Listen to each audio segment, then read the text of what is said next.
Hello friends, welcome to Backbenchers.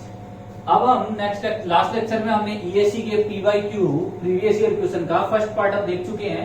अब हम ESC के पीवाईक्यू मतलब प्रीवियस ईयर क्वेश्चन का सेकंड पार्ट देख रहे हैं, जिसमें सोइल प्रॉपर्टी से रिलेटेड जितने भी क्वेश्चन आए थे उनके बारे में डिस्कस कर रहे हैं। तो देखो नेक्स्ट क्वेश्चन क्या कह रहा है, a soil sample having void ratio की वैल्यू कितनी दे रखी है आपको 1.3, वाटर कंटेंट दे रखा है 50%, स्पेसिफिक ग्रेविटी दे रखी है 2.6, is in A state of, मतलब ये पूछा है कि ये जो सोइल है वो किस स्टेट में है, पार्शियली सैचुरेटेड है, ओवर सैचुरेटेड है, फुल्ली सैचुरेशन में या अंडर सैचुरेशन में, उसके बारे में हमें बताना है। तो देखो इसमें हमें क्वेश्चन नंबर 9 में क्या दे रखा है, E की वैल्यू दे रखी है E is equals to 1.3, void ratio 1.3, water content दे रखा है 50%, मतलब हो गया 0.5। फिर हमें दे रखा है G की value specific gravity of solid दे रखी है 2.6। जब हमें स्पेसिफिक ग्रेविटी को डिफाइन नहीं किया जाए तो हमें क्या मानना है, स्पेसिफिक ग्रेविटी ऑफ सॉलिड दे रखा है। देन स्टेट ऑफ, तो यहाँ पर हमें पता है कि SE equals to WG, Sehwag करके एक फॉर्मूला होता है, S इक्वल्स टू WG। तो यहाँ पर हम वैल्यू रख देंगे और S की वैल्यू निकाल देंगे। तो S इंटू E की वैल्यू कितनी है 1.3 इक्वल्स टू W कितना है 0.5 और G कितना है 2.6। तो इसको कट करेंगे तो 2 टाइम्स कट हो जाएगा, तो यहाँ पर वैल्यू कितनी आ जाएगी 1। और जब डिग्री ऑफ सैचुरेशन की वैल्यू 1 होती है तो soil is in fully saturated state, fully saturated state. तो यहाँ पर क्या हो जाएगा सैचुरेटेड स्टेट। तो यहाँ पर ऑप्शन नंबर कौन सा सही हो जाएगा, soil is in full saturation. तो ऑप्शन नंबर सी करेक्ट हो जाएगा।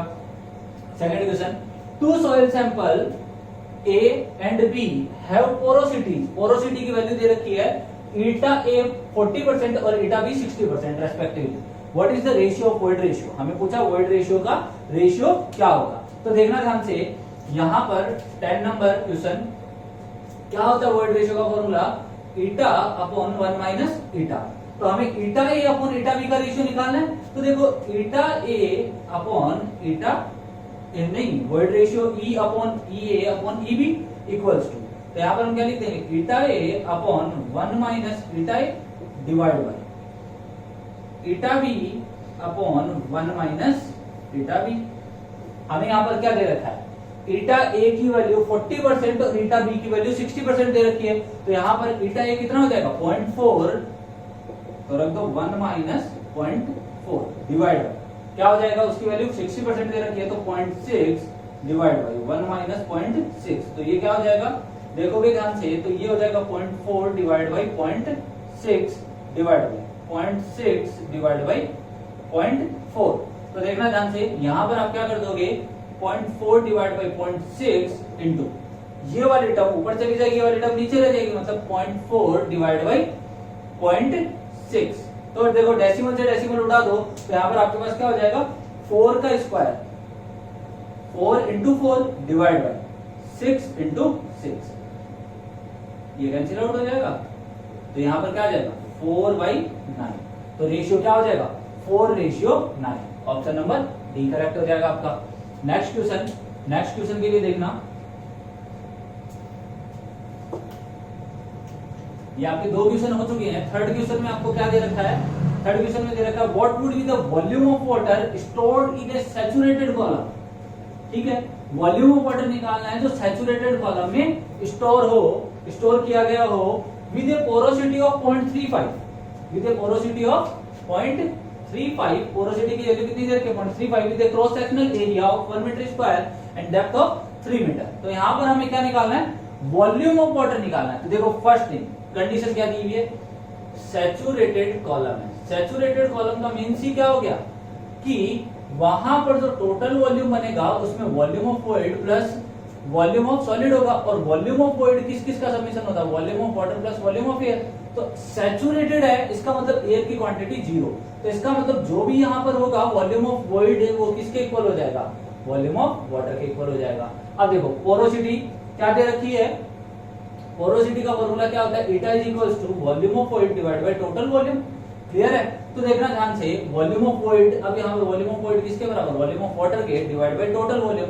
तो यहाँ से volume of water equals to eta into total volume, और ईटा की वैल्यू कितनी दे रखी है यहाँ पर, देखेंगे ध्यान से 0.35। वॉल्यूम क्या हो जाएगा, एरिया इनटू डेप्थ, एरिया क्या दे रखा 1 metre square, area 1 metre square है ना, 1 metre square into 3 metre depth होगी, तो क्या हो जाएगा, इसको मल्टीप्लाई करेंगे तो 1.05 मीटर क्यूब। क्लियर है यहाँ तक? तो यहाँ पर आपके पास इसका आंसर कौन सा सही हो जाएगा, सी ऑप्शन सही हो जाएगा। क्लियर है? अब देखेंगे 12th नंबर क्वेश्चन। तो 12th नंबर क्वेश्चन क्या कह रहा है, the porosity of soil sample having its void ratio equal to unity. मतलब क्या कह रहा है कि पोरोसिटी निकालनी है सैंपल की जिसका वॉइड रेशियो क्या हो, इक्वल टू यूनिटी, मतलब 1 की वैल्यू दे रखी हो।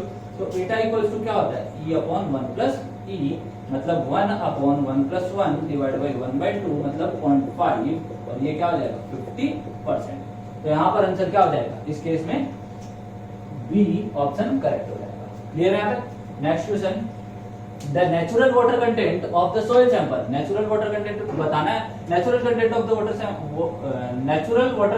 The soil sample was found to be, मतलब हमें वाटर कंटेंट की वैल्यू दे रखी है 13 नंबर क्वेश्चन में, कितना दे रखा है 50%, सॉरी 40% दे रखा है 40%। अब हमें जी की वैल्यू दे रखी है, जी दे रखा है 2.7, सॉलिड का दिया है। जब इसको स्पेसिफाई नहीं किया जाए स्पेसिफिक ग्रेविटी को, तो हमें क्या मानना है, स्पेसिफिक ग्रेविटी ऑफ सॉलिड। ठीक है, मतलब यहाँ पर हम इसकी ट्रू स्पेसिफिक ग्रेविटी मानते हैं, void ratio equals to 1.2, then degree of saturation, Sehwag का फॉर्मूला लगा दो, S इक्वल्स टू Wg। तो S निकालना है, S इंटू E, E की वैल्यू हो गई 1.2 इज इक्वल्स टू W 0.4 और G कितना हो जाएगा 2.7। तो इसको जब कट करेंगे तो 3 टाइम्स कट होगा। क्लियर है? यहाँ पर, और ये कितना हो जाएगा 0.9 टाइम्स कट हो जाएगा। तो S की वैल्यू कितनी हो जाएगी 0.9 या फिर 90%। तो डिग्री ऑफ सैचुरेशन की वैल्यू इस केस में आंसर क्या आ जाएगा आपके पास 90%। तो आपका डी ऑप्शन सही हो जाएगा। ये सारे ईएससी के क्वेश्चंस है, बहुत ही इजी क्वेश्चंस आते हैं आपके एग्जाम में, और जो ईएससी के प्रीवियस ईयर क्वेश्चंस है वही आपको मोस्ट ऑफ द एग्जाम्स के अंदर देखने को मिलते हैं। तो ये जो हम क्वेश्चंस कर रहे हैं हमारे राजस्थान जेईई के लिए भी इम्पोर्टेंट है, यूपीपीएससी एई के लिए भी इम्पोर्टेंट है, एसएससीजेई के लिए भी इम्पोर्टेंट है, और अदर जितने भी वेरियस एग्जाम्स होते हैं जैसे बीपीएससी हुआ या उत्तराखंड पीएससी का हुआ, किसी भी गुजरात पीएससी का हुआ, उन सब के लिए एग्जाम के लिए इम्पोर्टेंट है। तो देखना नेक्स्ट 14th नंबर, एक सोइल सैंपल है जिसका वॉइड रेशियो कितना दे रखा है 0.5 दे रखा है। वॉइड रेशियो कितना दे रखा है 0.5, और उसके लिए क्या पूछा है इसने, पोरोसिटी पूछा है। तो आप सबको पता है, ये आप निकाल भी लोगे आराम से ये क्वेश्चन, कि जब यहाँ पर 14th नंबर क्वेश्चन है, E दिया है 0.5, तो पोरोसिटी पूछा है, पोरोसिटी का फॉर्मूला क्या होता है, E अपॉन 1 प्लस ई, मतलब यहाँ पर क्या हो जाएगा 0.5 डिवाइड बाई 1 प्लस 0.5, मतलब 0.5 डिवाइड बाई 1.5, 3 टाइम्स कट हो जाएगा, तो मतलब 1/3 आए पोरोसिटी की वैल्यू, मतलब 33.33%। परसेंटेज में लेंगे तो, और इसको डेसिमल में लिखेंगे तो 0.3333 लिख सकते हो। तो ये कितना हो जाएगा 33.33% हो जाएगा। तो यहाँ पर हमारे ऑप्शन के अंदर मोस्ट सुटेबल वैल्यू कौन सी होगी, यहाँ पर डी ऑप्शन सुटेबल है, क्योंकि यहाँ डेसिमल में इसने 2 ही डिजिट लिए होंगे, इसीलिए 33% आंसर आ रहा है। नेक्स्ट क्वेश्चन नंबर 15 क्या कह रहा है, क्वेश्चन नंबर 15 कह रहा है आपको, the value of porosity of soil sample in which total volume of soil grains. Porosity की वैल्यू पूछी है, soil sample in which total volume of soil grain is equal to twice the volume of void. देखो, the value of porosity of soil sample, value porosity की value बतानी है, in which total volume of soil grains, मतलब total volume V किसके equal है, twice the volume of void. तो ये किसके इक्वल है, twice the volume of void. तो पोरोसिटी बतानी है, तो देखना ध्यान से, एटा का फॉर्मूला क्या होता है, volume of void divide by total volume, और volume of void divide by total volume किसके बराबर है, 2 times of volume of void के। तो यहाँ पर 2 times of volume of void करेंगे तो यहाँ पर क्या आ जाएगा 1/2, और आंसर कितना आ जाएगा 50%, 0.5 आएगा, और उसको परसेंटेज में डिनोट करोगे तो आपके पास क्या वैल्यू आ जाएगी 0.5। अब देखते हैं इस क्वेश्चन को, तो देखना ध्यान से, 16th number question, what is the bulk unit wait, bulk unit weight बताना है ऑफ ए क्ले। ये देखो ईएससी में जब क्वेश्चन आया था तो बल्क नहीं दिया था, यहाँ पर ड्राई यूनिट वेट दिया था, तो क्वेश्चन गलत था, हम यहाँ इसको करेक्ट करके पढ़ रहे हैं। Bulk unit weight of a clay soil, clay soil के लिए बल्क यूनिट वेट बताना है। When the E equals to कितना दे रखा आपको 0.5, डिग्री ऑफ सैचुरेशन दे रखा है 70%, और स्पेसिफिक ग्रेविटी G की वैल्यू दे रखी है 2.7, गामा W दे रखा है।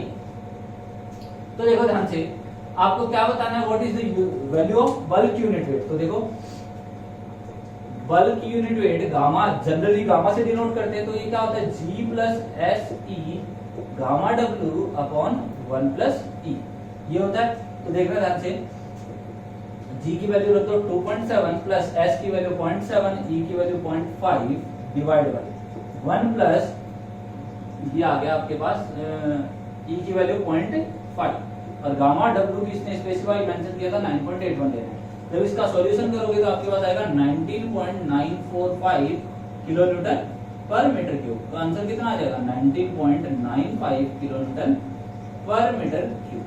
ये हमारे सॉइल प्रॉपर्टीज पर बेसिकली जो इंपॉर्टेंट ईएसई में आए थे क्वेश्चन वो थे। अब हम गेट और एसएससी जेईई में भी जितने भी इंपॉर्टेंट क्वेश्चन आए होंगे इस टॉपिक पे बेस्ड वो सारे करेंगे।